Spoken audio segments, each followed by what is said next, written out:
Hey, good evening. So, recently a friend of mine made a trip to Colorado and brought me back a feather. And he was asking me if that was a feather that could be useful in fly tying. And I don't remember exactly what I told him, but um, I don't typically tie with this kind of feather, but I figure I could probably use it, and did some research to figure out what flies use that feather, and thought I'd give it an attempt. Now, typically these feathers, when you tie with them, you actually have to have the same feather from both sides of the bird, like from both wings. So because of the way they curve, you have to take the curves and you put them together and they match each other. So I've only got one feather. So I'm going to do what I can with it and see if it'll work. As with most of my flies, or a lot of my flies, many of my flies I've tied several times, and have used them often. And sometimes I just tie a fly to show how to tie it, even though I haven't tied it that many times. This is going to be one of those cases where the main part of the fly I've tied several times, but adding this part of the wing is a little different. So, but it should be fine. I'm not sure how it's going to work having both parts from the same wing or the same feather. So let me turn it around. We'll go ahead and get started. I'll show you the parts that I'm going to use, and we'll get it tied. All right, let me get zoomed in and settled here.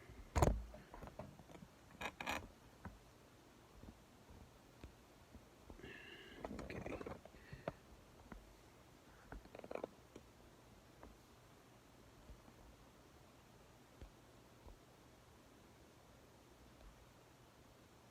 Okay.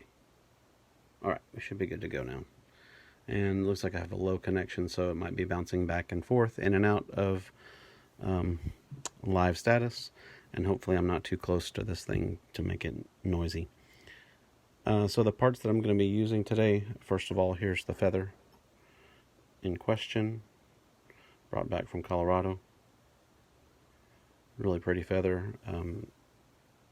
I like how it kind of fades in right here. I'm not going to be using that part. I'm mainly going to use this gray part down here, kind of grayish white. And then I've got a Hen Hackle that I'm going to use. This is another feather that I've not used very much. I use hackles all the time, but I've not used one like this the way that I'm going to use it. So that'll be fun to try out. And I've got another, just a rooster hackle, in case the other one doesn't work out. I've got some copper wire. You can see that just from old Christmas lights. I pulled that out. And then I've got some ostrich herl that I'm going to use. And that'll be the body. The hook that I'm using is from my frugal set of eagle claw hooks. This is, I believe, the smallest size in this pack. I show that every time because a lot of people are like, oh, I use the number whatever of this kind of hook, and it's typical to use this, but it's also okay to use blah blah blah hook.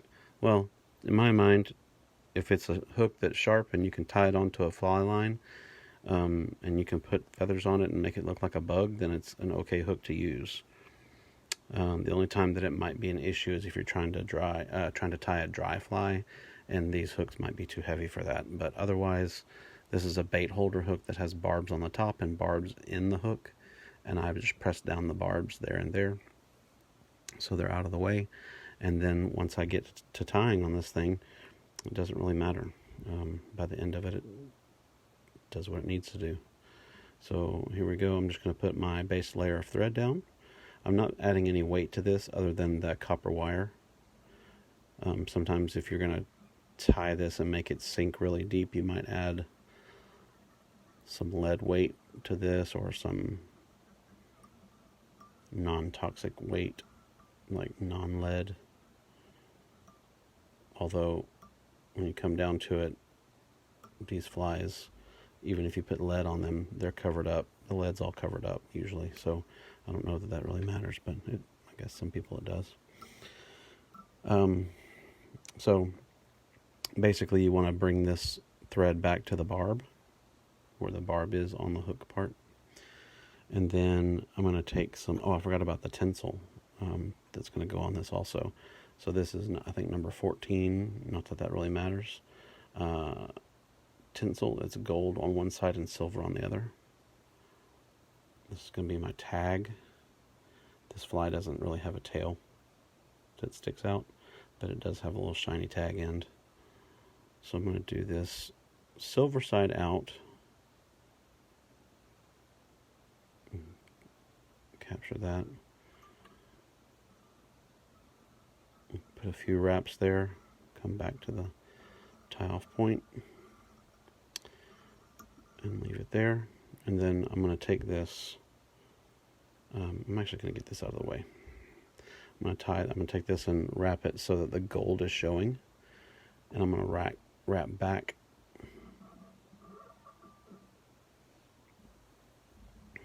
down the hook.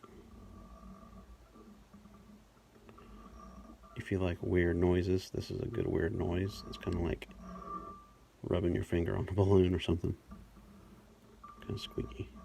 So I'm just going to go down a few turns and then come back a few turns just to cover that little curve on the fly, on the hook. And I'm just going to keep wrapping forward, even though this part's not going to show. This material's a little bit slick, so I figured go ahead and go into the fly a little bit, make the shape of the body a little more tapered, and also just to make sure that it's tied down well. Let me get this stuff out of the way now. Just want to be careful to hold your thread out of the way, so when you snip it off, you don't cut the thread. It's not a huge issue, but sometimes it makes just a little bit of a hassle. And so all I'm doing is just going back towards the back again, back to where I started off.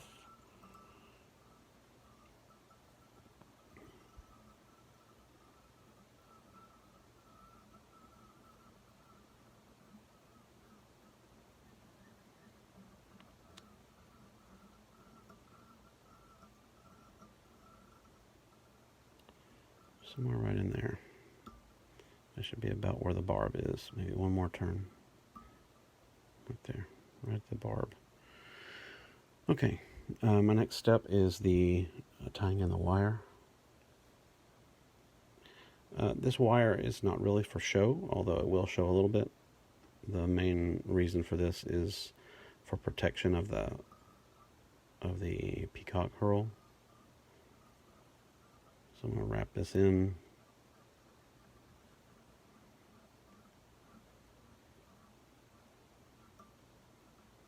And back to where I was. I'll pull that back out of the way. Then this is Peacock Herl that was, I guess, gathered up and strung together. Sometimes you'll get Peacock Herl and it'll be still on the feather, like with the big eye that you'll see in like decorative things, like on a hat or something crazy. So I'm just taking out a couple of strands. Some people use just one. These are a little bit thin, so I'm going to put 2 on there.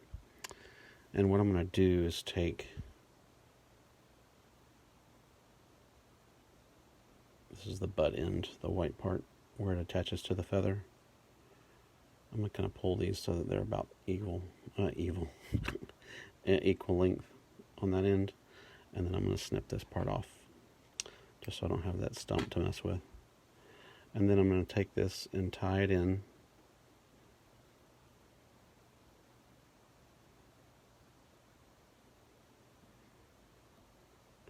I'm kind of going to do double duty on this this Peacock Herl. What I mean by that is I'm going to take, I'm using the copper to help protect the Peacock Herl, but I also want to strengthen it as I wrap it. So what I'm going to do is I'm going to do this little trick here with the thread that will make it so that I can use the thread, twist it around the herl to make it stronger. So what I'm going to do here, I just pull it out, and then I'm going to put my finger in the middle and double it over itself, and then I'm going to kind of tie itself back in, if that makes sense. Kind of go on either side of it. Like that. I'm just going to go down to about where I want to tie this stuff off when I'm done. Okay. So now I've got this doubled thread, and I'm going to take this and just twist it together. I'm going to wet my fingers so that I can get a grip on this stuff. It'll twist better. Like that. And then I'm just going to wrap this forward with the thread and the hackle all together.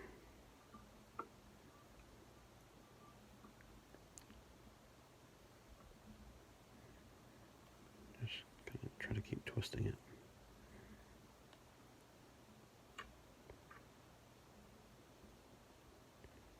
You can see that it makes kind of a puffy body there.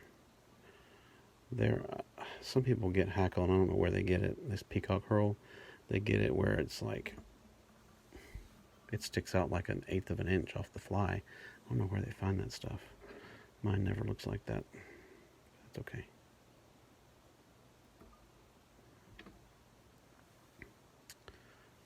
I probably could have put like 3 more strands into that bunch and made it a little better.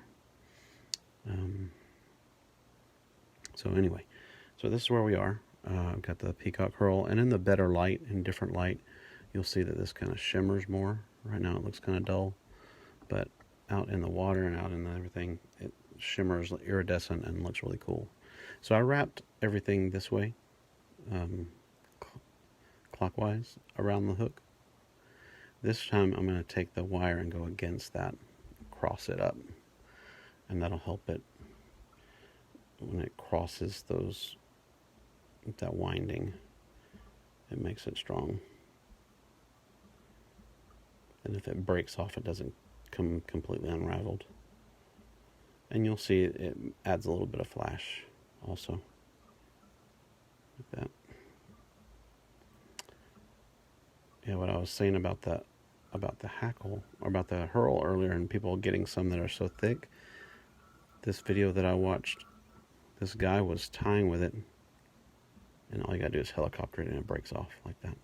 You don't have to cut it. He was tying with the stuff, and he said as you wrap the wire forward, you gotta zigzag it so that it doesn't hold down the fibers.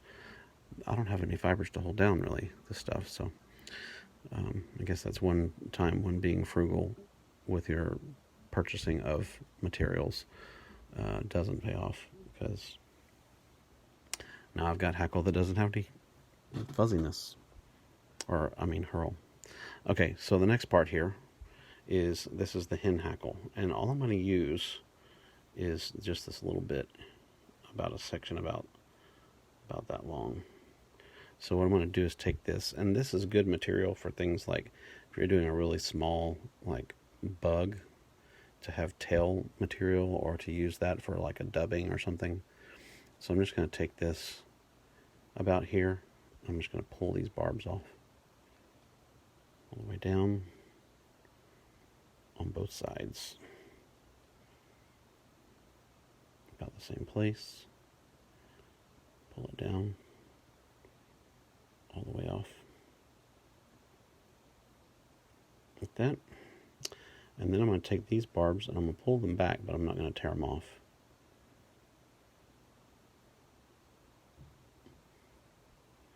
I'm going to cut this off so that I give myself a little bit of tie-in room. That. And then, now I may have picked one that's a little bit long, but it might work out. So we'll see. Like I said, I've not done this part of this too many times, although I've used other materials for this same type of tie-in. So this just ties right next to the head here. Do that again. There, it's better. side. A bit, just right there. And I want to tie that back some. Give myself a good flat place to work.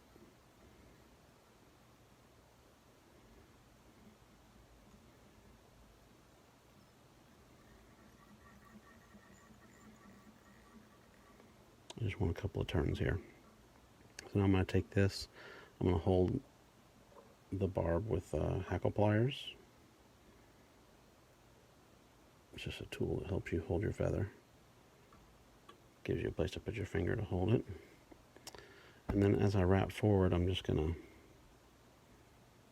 pull these to the side as good as I can.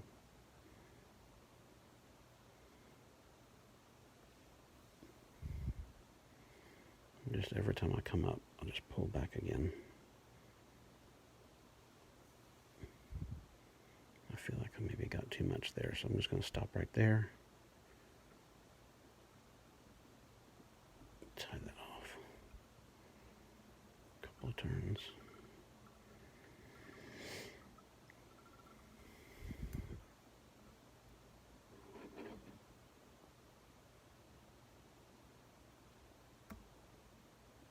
Get that out of the way.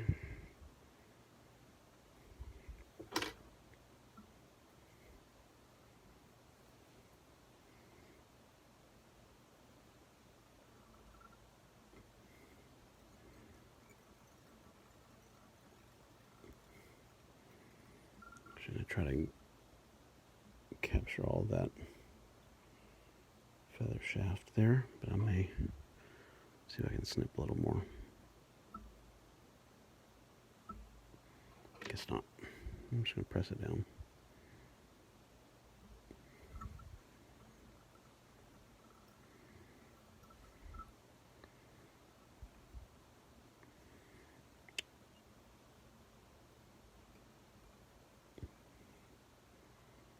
Take a couple of turns back into that hackle so that it lays back like it's supposed to.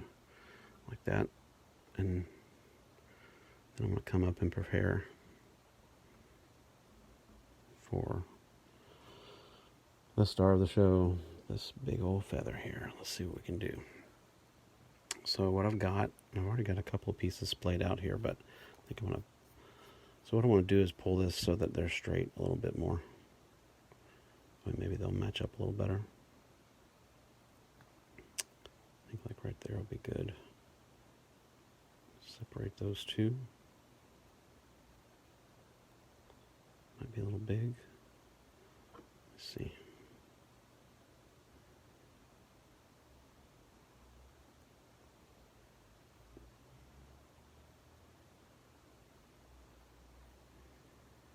Okay, there's two sections. Make it straight as I can. I'm going to take these off.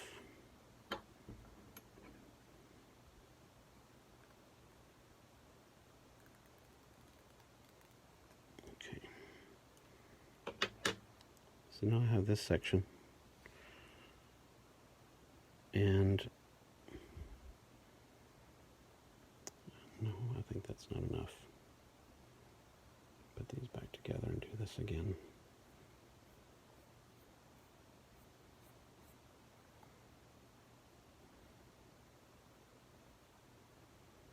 I need two that are that same size.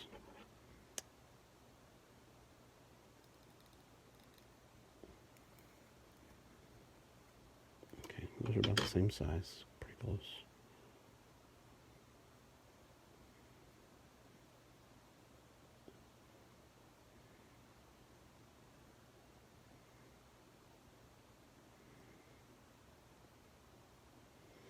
What I'm going to do is make these face each other and hopefully get them to curve together.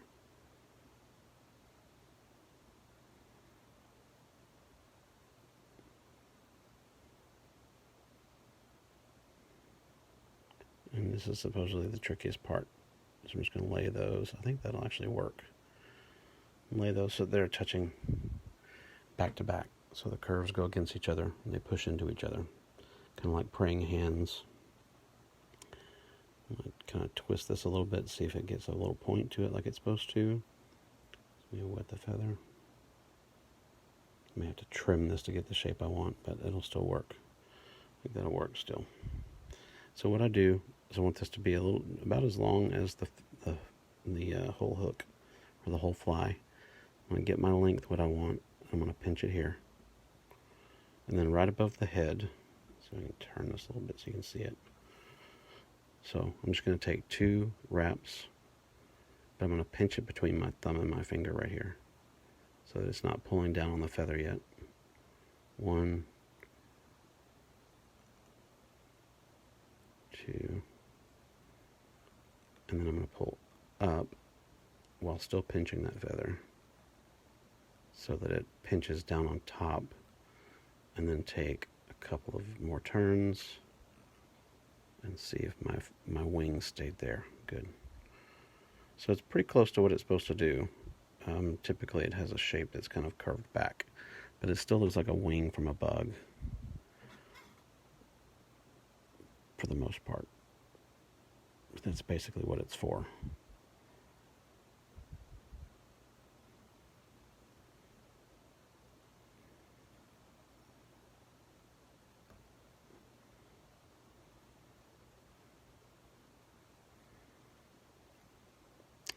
I had a piece of thread that wasn't pulled down the right way. Go back and do that again.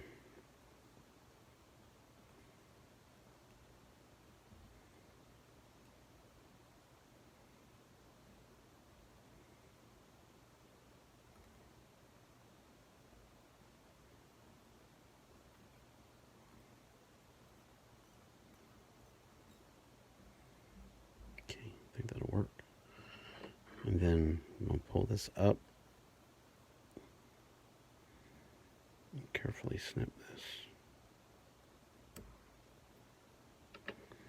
And then I'm going to use my thread to cover up those cut pieces.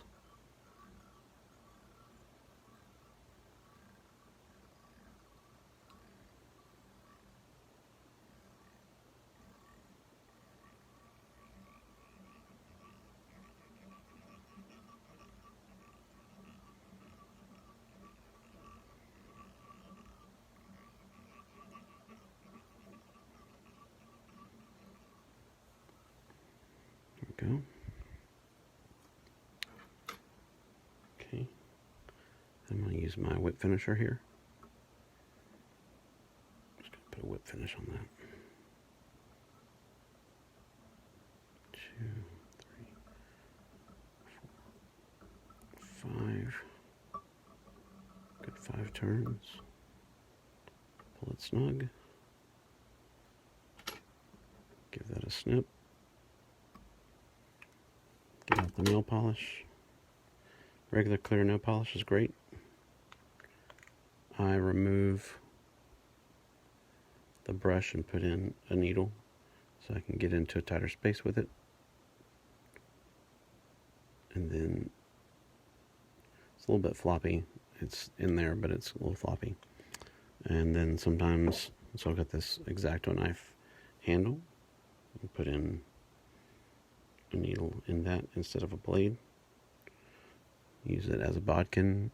I can separate things out. I can use it to spread my nail polish around as needed. Make sure that it's smooth before it dries. Take off any excess. And then try to make these feathers stand the way they're supposed to stand. Push that one down a little bit, push this one up a little bit. That actually looks pretty good. Okay. So there.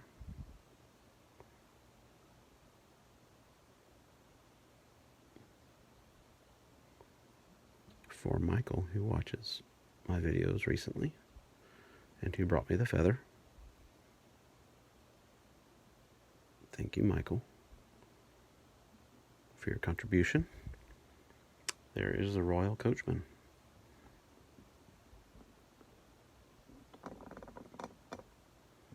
Kind of cool looking fly. Well, thank you for watching. I hope you enjoyed. The cool thing about fly tying is sometimes you tie a fly and you get done, it looks really amazing. Sometimes you tie a fly and you end up with a bunch of crap tied to a hook. In this case, turned out with a pretty good fly, and I think that would catch some fish. You never know with flies. Sometimes you throw something and they don't touch it, and then you change one little color or one little shape, and then they just destroy it. I think this would be at least one to try with. So thank you again, Michael, for the feather. Still have most of it intact. I just used that one little bit. And there's other things that I can do with these other parts, so maybe I'll have another fly tying session with the rest of the feather. Thanks for watching. Hope you enjoyed. Give it a shot. If you like watching this, I've got some longer ones and some shorter ones. If you just check out Quiet Man 28 on YouTube, just search Quiet Man 28, all one word. This is probably video number 73, I think. Maybe more. I don't remember now. I've gotten kind of away from counting them because I've got quite a few now. But hope you enjoyed it. Thanks for watching, and have a blessed day.